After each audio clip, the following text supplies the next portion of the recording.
오늘 본문에 등장하는 모세는 이집트인들에게 괴롭힘을 당하는 자신의 동족 히브리인을 구하려다가 도리어 동족에게 고발을 당해서 졸지에 도망자 신세가 되었습니다. 미디안 광야에서 장장 40년이라는 시간 동안 양을 치는 목자의 신분으로 살아가게 되죠. 그 긴 시간 동안 하나님은 모세를 만나 주시거나 모세에게 어떠한 말씀도 하시지 않으십니다. 모세는 아무런 기별이 없으신 하나님에 대한 원망과 기대를 반복하면서 망연자실한 그런 상태로 시간을 보내고 있었을 것입니다. 우리 역시 나름 선한 의도를 가지고 비전을 이루기 위해 애쓰며 살아갑니다. 하지만 그 과정에서 우리는 예기치 못한 상황들을 만나서 절망을 경험할 때가 참 많습니다. 이 절망으로부터 우리는 벗어나기 위해서 정말 몸부림치며 하나님께 은혜를 구해보지만 하나님은 마치 우리를 잊으신 것처럼 아무런 반응이 없으실 때가 있습니다. 그때는 우리는 정말 모든 소망이 다 사라진 것 같이 절망하며 그곳에서 우리가 주저앉아 있을 때가 참 많죠.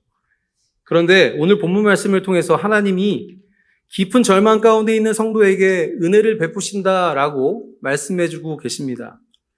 하나님은 절망 가운데 있는 성도에게 어떤 은혜를 베푸시는지 우리 첫 번째, 하나님은 우리를 친히 찾아오십니다.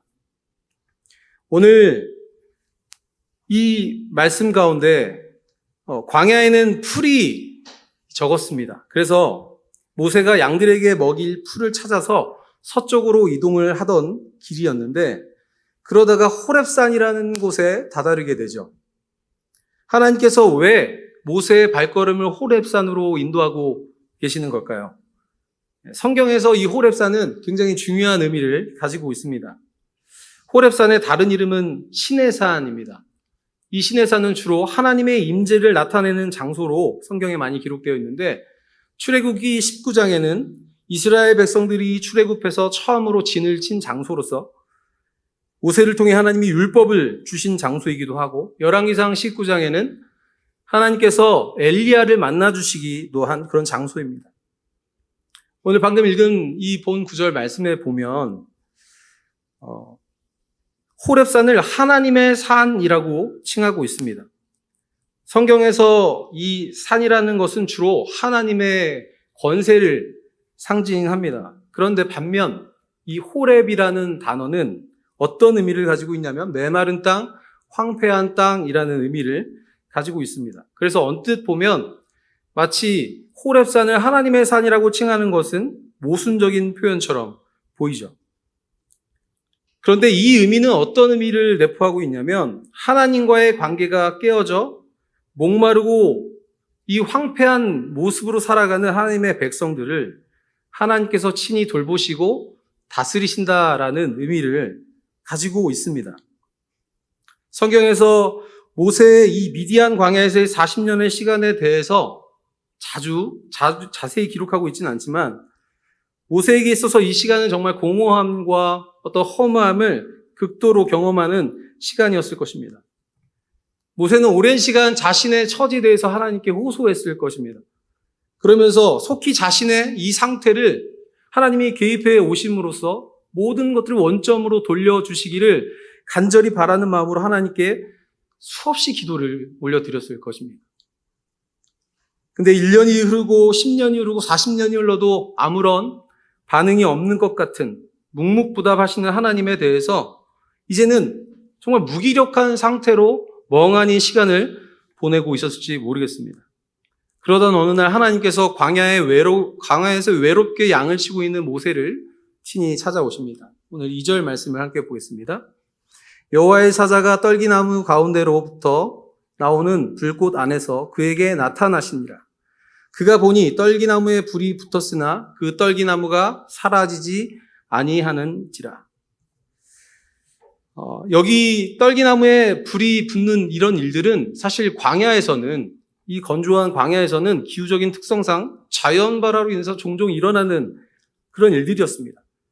그렇게 가지가 앙상한 나무에 불이 붙으면 금세 타올라서 연소되고 사라지게 되는데, 지금 모세가 보는 장면은 불이 붙었지만 떨기나무도 그대로 있고 불이 꺼지지 않는 이 일을 모세는 기이하게 여겨 그 앞으로 한 발자국 다가가죠.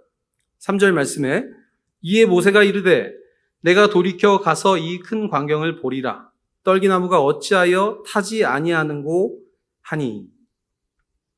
여기서 지금 그 떨기나무는 볼품없고 가지가 앙상한 이 나무로 이 미디안 광야로 도망쳐 나온 모세의 신세를 여기서 투영해 주고 있는 것이고, 또 나아가서 애굽에서 노예 신분으로 살아가는 이스라엘 백성들의 모습을 투영하고 있는 상징적인 의미입니다.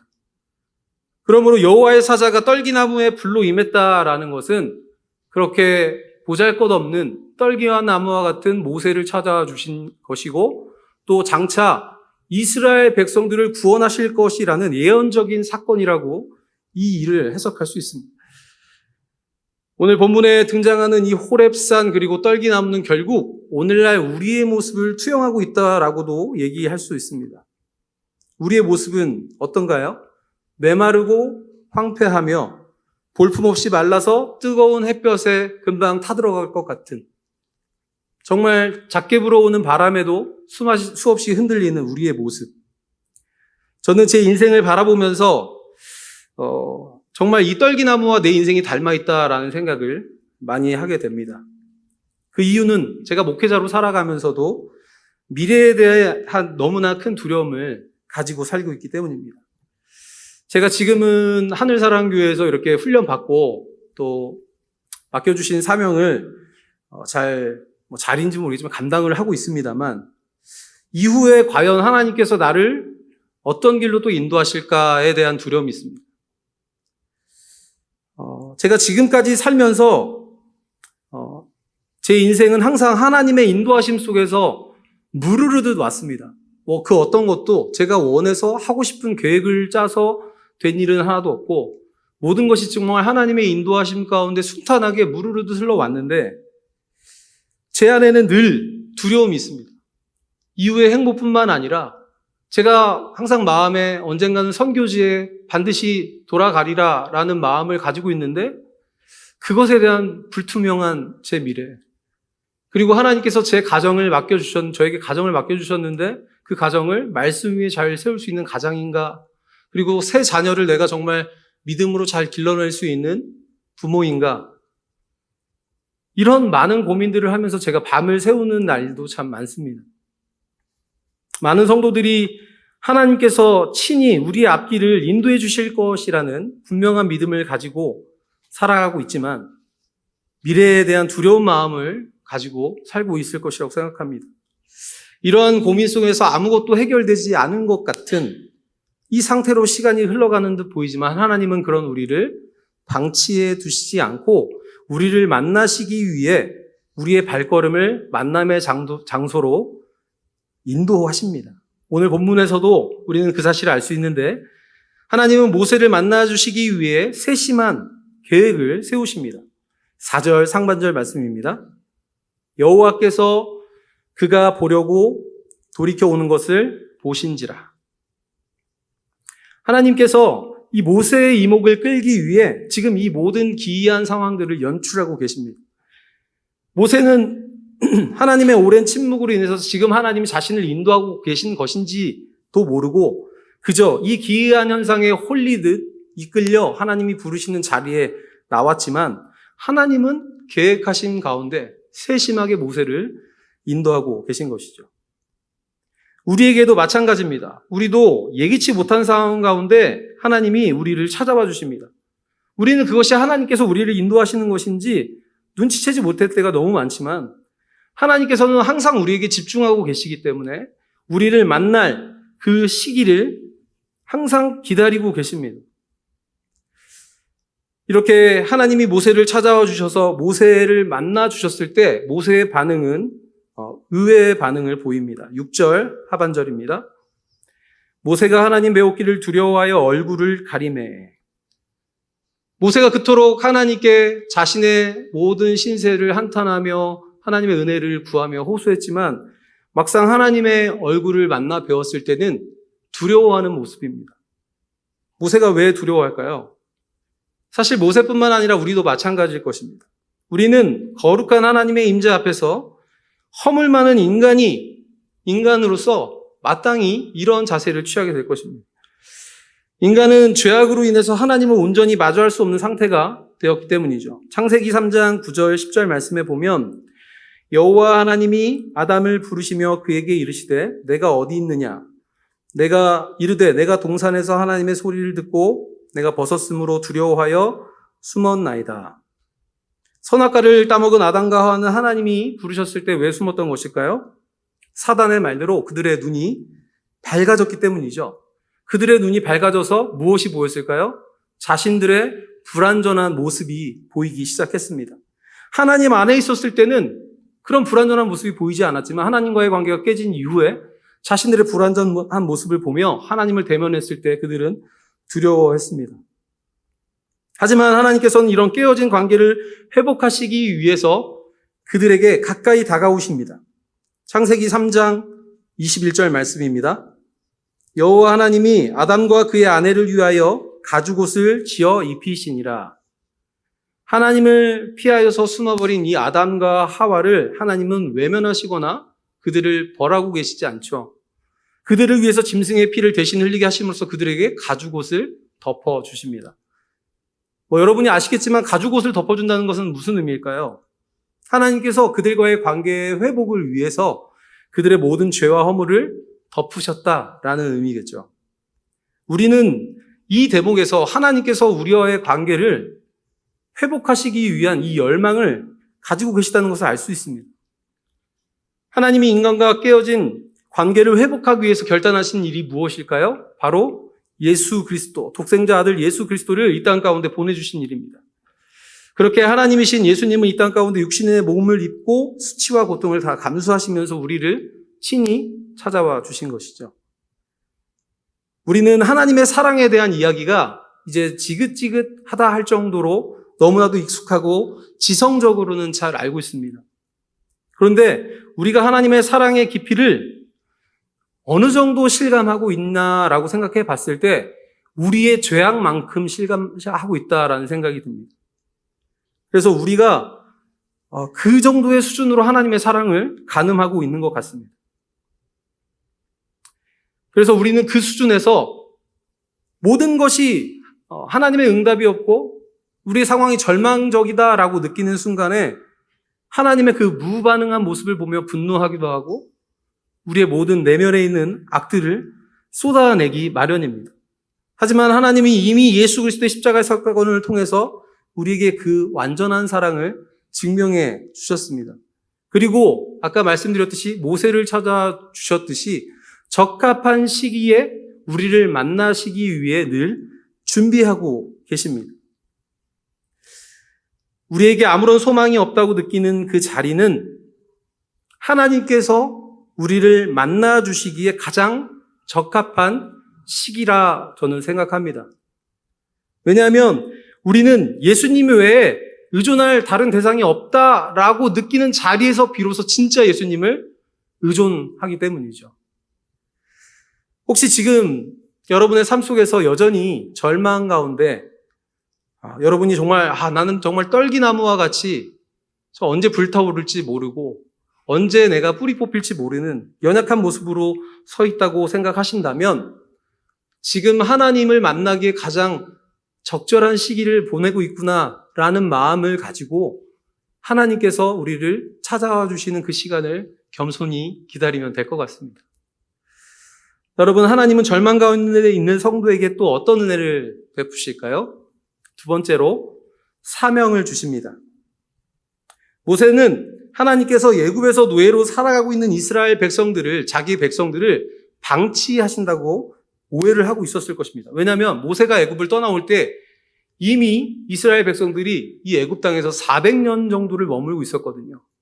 그런데 자신에게도 아무런 응답이 없으신 하나님께서 내 모든 민족들마저도 다 버리셨구나라는 생각을 했을 것입니다. 그런데 그런 모세에게 하나님이 이렇게 말씀하고 계시는 것이죠. 7절입니다. 여호와께서 이르시되 내가 애굽에 있는 내 백성의 고통을 분명히 보고 그들이 그들의 감독자로 말미암아 부르짖음을 듣고 그 근심을 알고. 하나님은 고통당하는 하나님의 백성들을 지켜보고 계셨고 신음하는 백성들의 소리를 귀담아 듣고 계셨고 그들의 모든 형편을 다 알고 계셨다라고 말씀하십니다. 고통당하는 이스라엘 백성들에 대해서 구체적으로 어떤 계획을 가지고 계신지 하나님께서 모세에게 계속 말씀하십니다. 8절 상반절입니다. 내가 내려가서 그들을 애굽인의 손에서 건져내고 그들을 그 땅에서 인도하여. 여러분, 모세는 과거 자신의 힘으로 자신의 민족을 구원시킬 수 있을 것이라고 생각했었을 것입니다.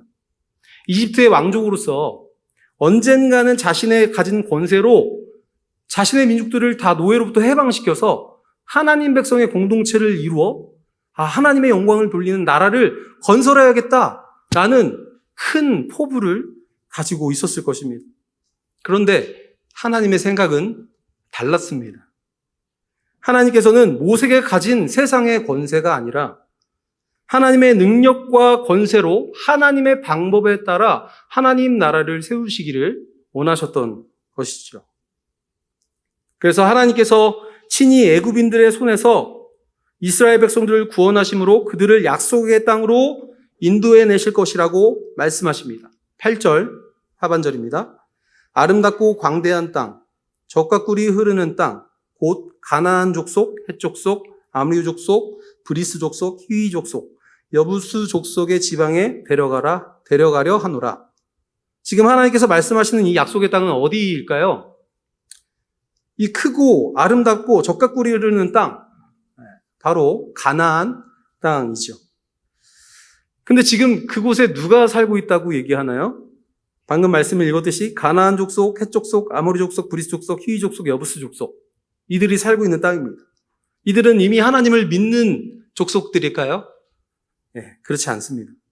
여러분, 성경에서 가나안 땅은 하나님의 통치가 회복되어야 할 죄악이 가득한 세상을 모형적으로 보여주고 있습니다. 그래서 훗날 이스라엘 백성들이 가나안 땅을 취하게 될 때 하나님이 뭐라고 명령하시죠? 가나안 땅에 거주하는 모든 족속들을 그들과 함께 합력하여 선을 이루어라 라고 하시지 않고 그들을 다 진멸하라 라고 말씀을 하십니다. 가나안 7족속은 인간 안에 있는 죄를 모형하고 있습니다. 그래서 이 가나안 7족속을 진멸하는 이 일은 하나님 백성 안에 있는 모든 죄악이 제거될 때 온전한 하나님의 통치가 임하고 그때 비로소 그 약속의 땅을 성취하게 될 것이다 라는 의미로 해석할 수 있겠죠. 우리는 이 땅을 살아가는 동안 우리의 모든 죄악이 제거되어서 하나님의 온전한 통치를 받을 때 하나님 나라가 우리 안에 임하는 것들을 경험하게 됩니다. 그래서 이 땅 가운데 하나님 나라가 확장되는 일을 위해서 반드시 선행돼야 하는 일이 무엇이냐라고 할 때 먼저 우리 안에 모든 죄악들이 다 하나님 앞에 심판을 받아야 되겠죠. 다 그것들이 진멸되어야 되겠죠.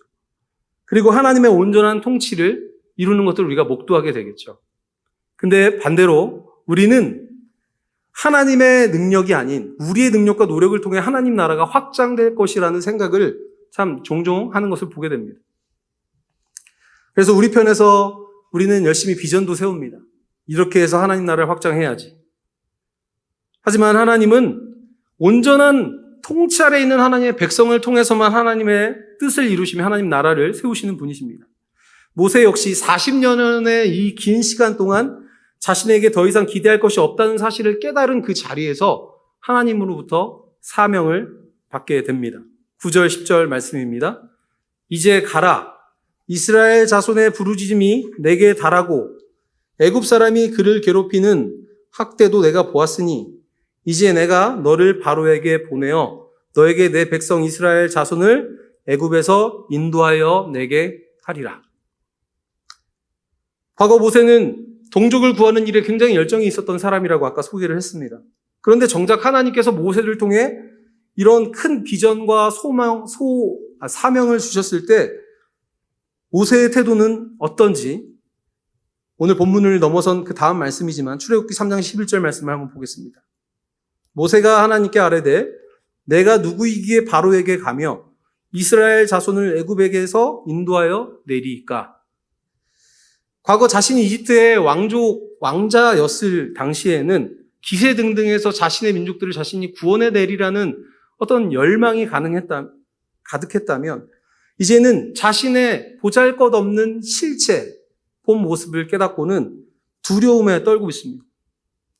하나님께서 이 이후에 계속해서 말씀하시면서 모세야, 네가 가서 해야 할 일을 내가 다 알려줄게. 매뉴얼을 주십니다. 이렇게 말해. 이렇게 말하면 그들이 이렇게 반응할 거야. 라는 답안지를 주십니다. 그럼에도 불구하고 모세의 반응은 어떠한지 출애굽기 4장 10절 말씀에서 이렇게 기록합니다. 모세가 여호와께 아뢰되 오 주여 나는 본래 말을 잘하지 못하는 자니이다. 주께서 주의 종에게 명령하신 후에도 역시 그러하니 나는 입이 뻣뻣하고 혀가 둔한 자니이다. 라고 이야기하고 있습니다. 여러분의 경험상은 어떨지 모르겠지만 저의 경우에는 스스로 어떤 일을 할 수 있을 것만 같은 자신감이 막 불타오를 때는 하나님께서 저에게 사명을 주시지 않더라고요. 그냥 아무것도 할 수 없을 것 같고 내 힘으로는 도저히 할 수 없을 것 같은 내 밑바닥을 경험한 그 자리에서 하나님이 자꾸 저에게 어떤 사명을 맡기셔서 자꾸 그 일을 감당할 수 없을 것만 같은 위축되는 마음이 들 때가 참 많습니다. 여러분 저는 여러분이 저를 보시면 알겠지만 저는 열정이 참 넘치는 사람입니다. 오늘날 많은 성도들이 자신이 베드로라고 생각하는 성도님들이 계실 거예요. 여기서 베드로 한번 손들어 보세요 하면 한 최소한 10명 이상은 손을 드실 거라고 생각합니다. 그런데 100명의 베드로가 만약에 있다면 저는 그 안에 한 3손가락 안에 꼽히는 베드로가 되지 않을까. 그만큼의 열정을 가지고 있습니다. 그래서 사실 제가 목회의 길에 접어들기 전부터 거의 목회자 그 이상의 수준으로 열심히 나름 주님의 일을 줬고 그 일을 해왔습니다. 그래서 정말 하나님께서 나에게 사명을 맡겨만 주신다면 이 한 목숨 주님께 드려 내가 하나님 나라를 확장하는 일에 거름이 되리라 이렇게 생각을 했었습니다. 그런데 제가 그 중국에서 사역하던 교회가 첫 사역지였는데 그 교회에서 오퍼가 왔습니다. 저에게. 김대범, 전 청년이었으니까요. 김대범, 넌 청소년을 사랑하니 청소년 사역을 해. 그래서 전 자신 있게 할 수 있을 거라고 생각하고 네 알겠습니다 라고 대답하고 난 뒤에 제 모습을 보는데 이게 가능할까라는 생각이 들었습니다. 아니 내가 말씀도 잘 모르고 설교를 해야 하고 많은 그 사역적인 경험들을 이제 앞으로 쌓아가야 될 입장에서 이거 내가 시작을 할 수 있을까? 너무 막 두려움이 몰려왔습니다. 그래서 그 뜨거웠던 열정이 차가운 물에 달궈진 새처럼 한순간에 식어지는 경험을 했습니다. 그렇게 섬기던 교회로부터 제안을 받고 제가 이제 스카우트제의를 받고 잠깐의 시간이 있었습니다. 근데 그 시간 동안 교회에서 저를 비롯한 많은 사역자들 함께 이스라엘로 사역을 떠났습니다.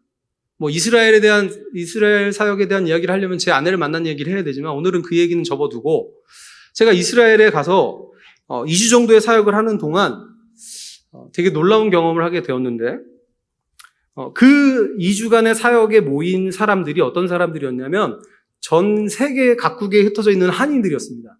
근데 그 한인들이 모인 공통점이 뭐였냐면 백투 더 제루살렘을 외치는 그래서 말씀을 그 문자 그대로 믿는 좀 독특한 부류였어요. 그래서 그들이 예배 가운데 거의 은사주의 계통의 예배를 드렸어요. 저는 사실 그런 게 좀 어색하고 좀 개인적으로 참 싫었습니다.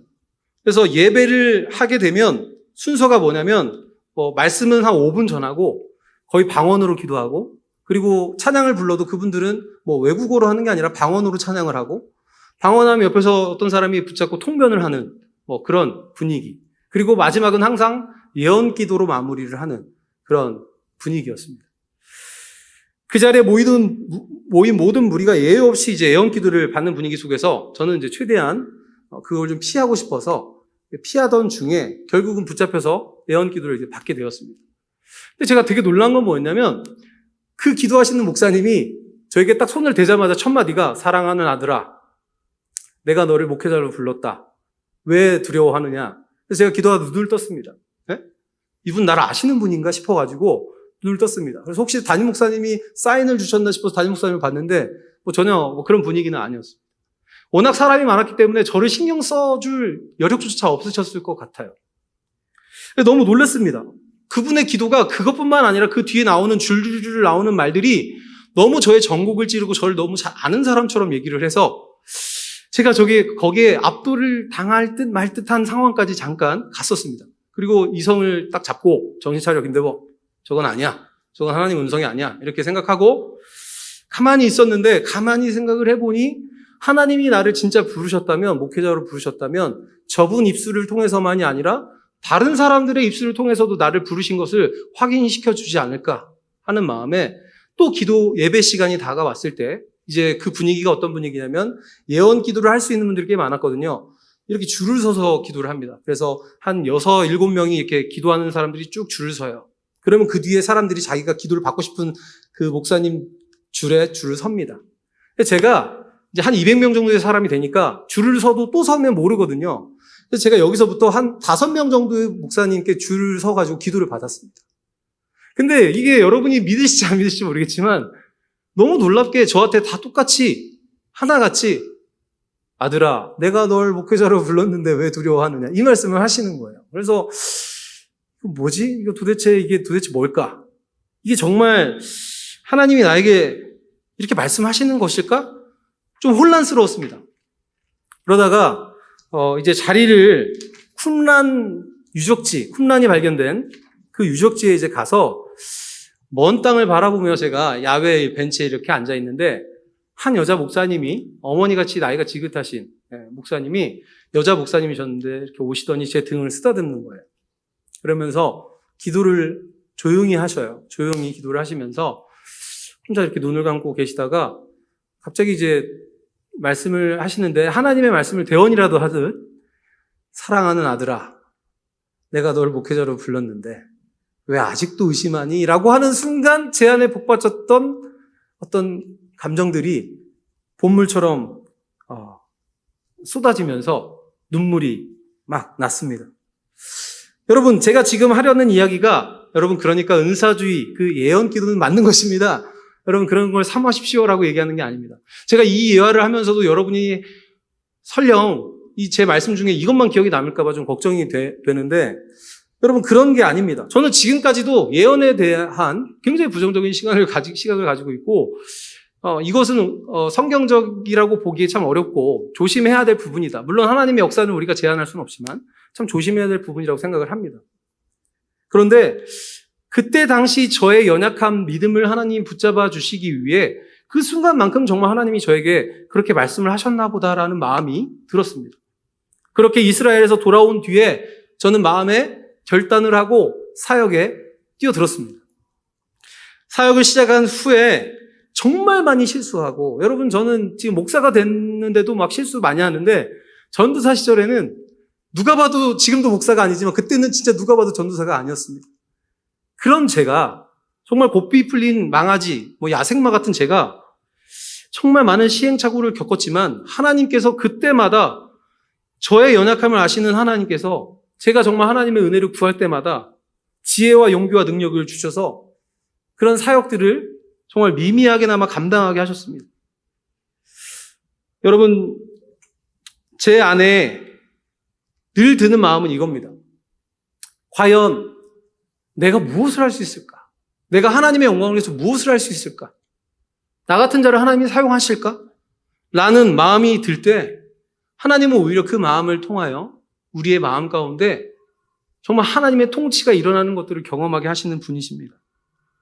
각 사람에게 주시는 사명이, 그 사명을 주시는 방법도 또 내용도 다양하겠지만 확실한 공통점은 무엇이냐면 나의 힘과 능력으로는 도저히 감당할 수 없다라고 하는 그 진실한 고백의 자리에서 하나님은 우리에게 사명을 맡기신다는 것입니다. 그래서 그 모든 일들을 우리의 힘으로 해결해 나가는 것이 아니라 하나님이 주신 지혜와 능력과 용기로 그 일들을 헤쳐나갈 수 있도록 하나님이 도와주신다는 것입니다.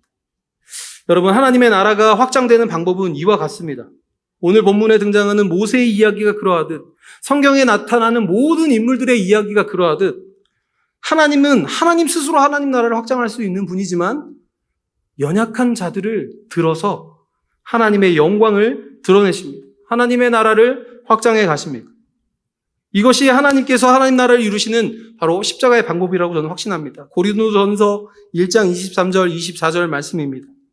우리는 십자가에 못 박힌 그리스도를 전하니 유대인에게는 거리끼는 것이요 이방인에게는 미련한 것이로되 오직 부르심을 받은 자들에게는 유대인이나 헬라인이나 그리스도는 하나님의 능력이요 하나님의 지혜니라.